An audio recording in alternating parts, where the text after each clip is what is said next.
สบายดีทุกคนและมื้อนี้มาอยู่กับซ่องกุ้งพาเที่ยวมื้อนี้ทุกคนกับหลายๆมื้อกุ้งก็บ่ได้มาอัดคลิปมาถ่ายวิดีโอให้หลายคนได้เข้าเบิ่งเนาะเพราะว่ากล้องกุ้งมันเสียหรือมันเพลนทุกคนเนาะก็เลยว่าบ่ได้อัดคลิปมาฝาก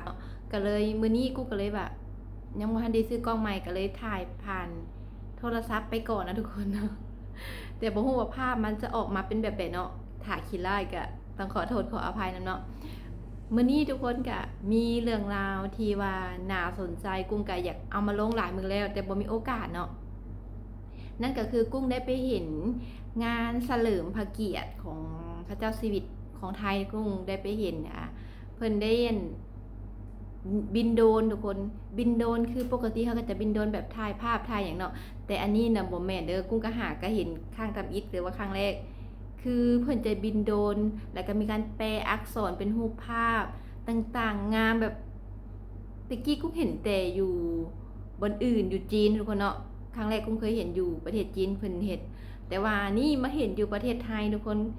แบบว่าในอาเซียนเฮาก็ไทยเพิ่นก็นำเข้ามาเป็นประเทศทำอิฐเลยนะทุกคนเนาะกุ้งเห็นแล้วก็แบบตื่นเต้นนะทุกคนนะว่าแบบว่าสวยงามแล้วก็แบบแปลเป็นภาพนั่นภาพนี่ก็งามแบบงดงามมะลิเดี๋ยวกุ้งจะพาทุกคนไปเบิ่งนำกันเลยเนาะ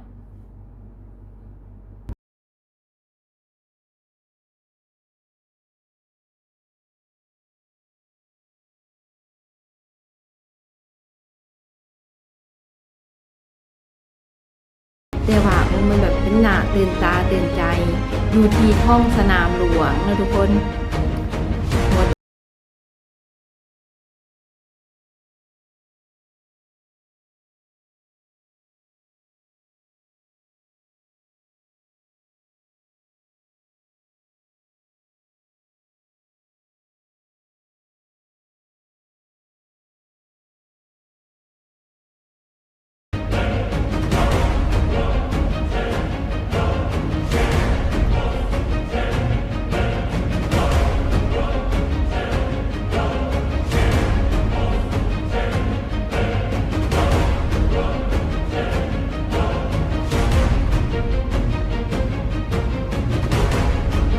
สวยงามตะการตาแหงว่าเลิศนะทุกคน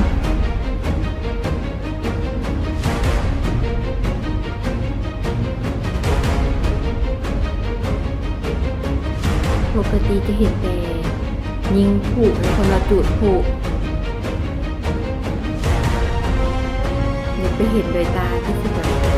งามขนาดเลยกุ้งจะพาไปเบิ่งอีกมุมหนึ่งทุกคนเนาะมุมนี้ก็งามนะทุกคน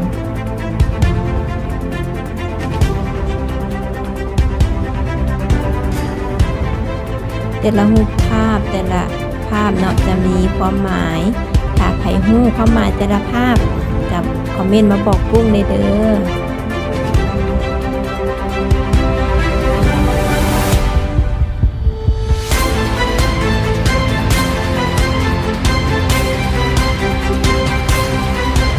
นี่มันภาพดูสีเลยทุกคนเนาะการที่กุ้งเรียนจากแบบนี้ดูสีนี่มันภาพบนสงกรานต์นะทุกคนน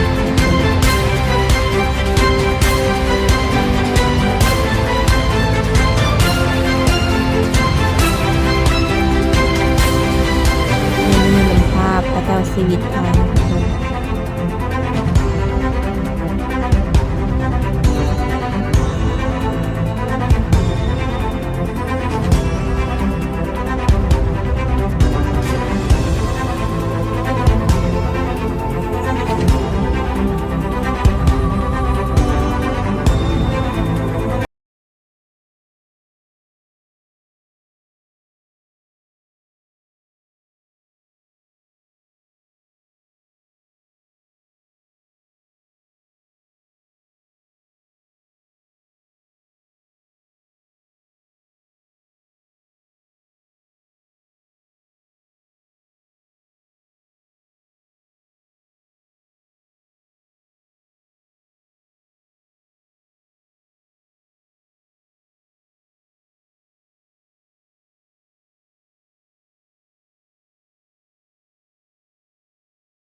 ตอนนี้ก็เริ่มนับถอยหลังเนาะสี่สามสองหนึ่งศูนย์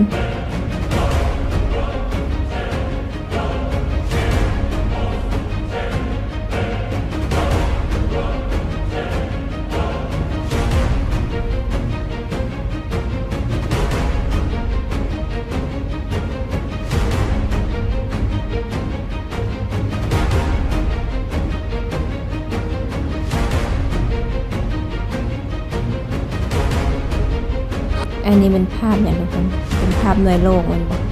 ตามที่กุ้งเบิ่งนี่นะจะเป็นหน่วยโลกเนาะหรือว่าเป็นภาพอย่างอื่นคอมเมนต์มาบอกกุ้งได้เด้อ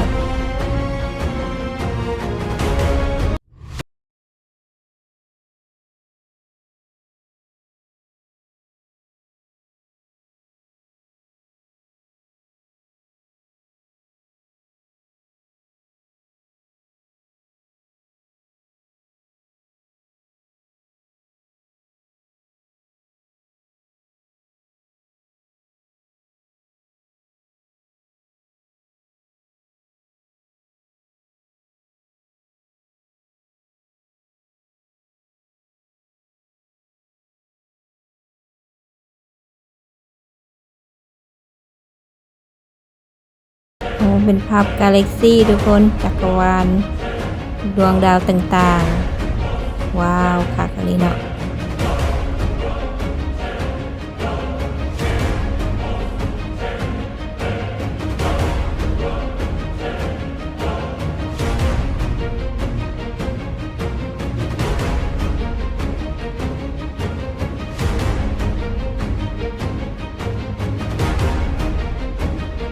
อันนี้เป็นภาพอย่างทุกคนบอกว่าเป็นกระบาดมาทุกคนกระบาดพุ่งชนหรือว่าเป็นอย่างนั้น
เสียงปรบมือต้อนรับด้วยครับ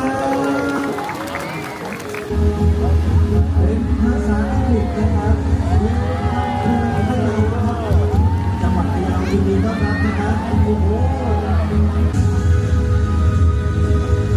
ครับแล้วก็คำนี้ครับชาวเหนือชาวพะเยารู้ดีครับแอวพะเยาอ้วนใหญ่นะเพราะว่าการบินโดรนตอนนี้เรามีตัวอยู่ลานพญานาคนะครับซึ่งอยู่ด้านล่างนี่เองตอนนี้เหมือนกับว่ามีการสะท้อนแสงนะครับจากด้านล่างขึ้นไปด้านบนนะครับนี่คือภาพพญานาคครับโอ้โหหัวพญานาคเคลื่อนมาทางด้านซ้ายอย่างรวดเร็วนะครับภาพนี้เป็นภาพพญานาคหรือพ่อขุนกำเนิดครับเป็นกษัตริย์ของเมืองพะเยาครับนะครับว้าวเช่นกันครับและภาพต่อไปคือโลโก้ของจังหวัดพะเยานะครับ และภาพต่อไปนะครับนี่คือภาพโลโก้ของสมาคมชาวพะเยานะครับเป็นสามล้านเศร้าดินค่ะเป็นผู้สนับสนุนให้กับทีมงานจากสมาคมกีฬาขึ้นเดี๋ยวเราจะมีการแสดงบินโดรนเฉลิมพระเกียรติ